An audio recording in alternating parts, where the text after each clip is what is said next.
ये patient ventilator पे है। ये ऊपर वाला जो ग्राफ है वाइट कलर का, ये प्रेशर ओवर टाइम ग्राफ है। एक्स एक्सिस में टाइम है और वाई एक्सिस में प्रेशर।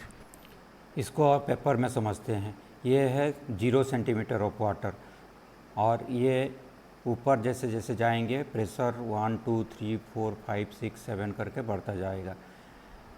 यहाँ से इंस्पिरेशन चालू हो रहा है और वो जो पीक तक जा रहा है वो पीक इंस्पायरेटरी प्रेशर है। फिर वहाँ से एक्सपायरेशन चालू हो रहा है, और ये जो लेवल है वो है पीप। 0 से ऊपर तक जहाँ तक बेसलाइन प्रेशर रिमेनिंग हो रहा है, बोथ इंस्पायरेशन एक्सपायरेशन रेट, वहाँ से नीचे प्रेशर नहीं आ रहा है, वो पीप लेवल होता है।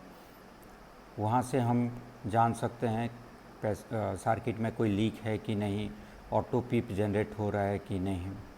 अगर ऑटो पीप जनरेट हो रहा है, जैसे ब्रोंकोस्पाज्म वगैरह में ऑटो पीप जनरेट होता है, तो वो सब हम वहाँ से चेक कर सकते हैं।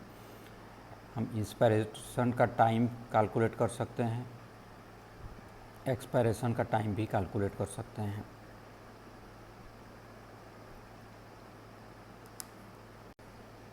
ये है TI, ये है इंस्पायरेटरी टाइम, और TE एक्सपायरेटरी टाइम। वहाँ से लेकर वहाँ तक कितना सेकेंड हो रहा है